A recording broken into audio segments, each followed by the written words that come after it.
नमस्कार. जय श्री कृष्ण. श्री कृष्ण चैतन्य प्रभु नित्यानंद, श्री अद्वैत गदाधर, श्रीवासदि गौर भक्तवृंदा.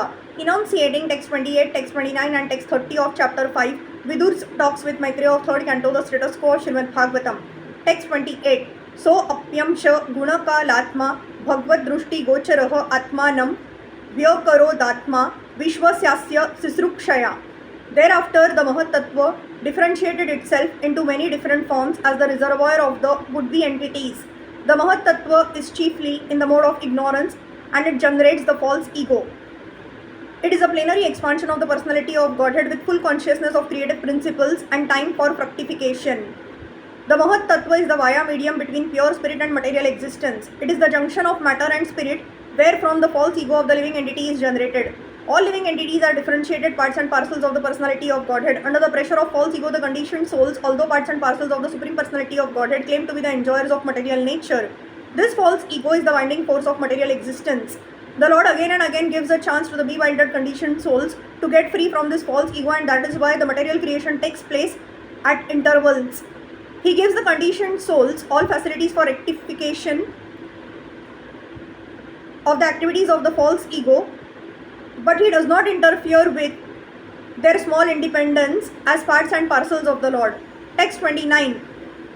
Mahat tattvat vikurvanad ham tattvam vyajayat karya karana karatratma bhutendriya manomayah vaikarika stai jasa shacha tamasa sha chetyaham tridha. Mahat Tattva, as the great causal truth, transforms into false ego, which is manifested in three phases: cause, effect and the doer. All such activities are on the mental plane and are based on the material elements, gross senses and mental speculation. The false ego is represented in three different modes: goodness, passion and ignorance. A pure living entity in his original spiritual existence is fully conscious of his constitutional position as an eternal servitor of the Lord. All souls who are situated in such pure consciousness are liberated, and therefore they eternally live in bliss and knowledge in the various Vaikuntha planets in the spiritual sky. When the material creation is manifested, it is not meant for them. The eternally liberated souls are called Nitya Muktas, and they have nothing to do with the material creation. The material creation is meant for rebellious souls who are not prepared to accept subordination under the Supreme Lord. This spirit of false lordship is called false ego. It is manifested in three modes of material nature, and it exists in mental speculation only. Those who are in the mode of goodness think that each and every person is God, and thus they laugh at the pure devotees who try to engage in the transcendental loving service of the Lord. Those who are puffed up by the mode of passion try to lord it over material nature in various ways. Some of them engage in altruistic activities as if they were agents appointed to do good to others by their mental speculative plans.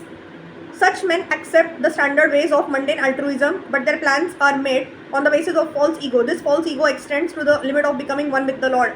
The last class of egoistic conditioned souls, those in the mode of ignorance, are misguided by identification of the gross body with the self. Thus, all their activities are centered around the body only. All these persons are given a chance to play with false egoistic ideas, but at the same time, the Lord is kind enough to give them a chance to take help from the scriptures like Bhagavad Gita and Srimad Bhagavatam, so that one may understand the science of Krishna and thus make their life successful. The entire material creation therefore is meant for the falsely egoistic living entities hovering on the mental plane under different illusions in the modes of material nature. Text 30. Aham तत्वाद विकुर्वाणान मनो वैकारिका the भूत वैकारिका शच ये देवा अर्था भिव्यन जनम यतः. The false ego is transformed into mind by interaction with the mode of goodness. All the demigods who control the phenomenal world are also products of the same principle, namely the interaction of false ego and the mode of goodness. False ego interacting with the different modes of material nature is the source of all materials in the phenomenal world. Hare Krishna.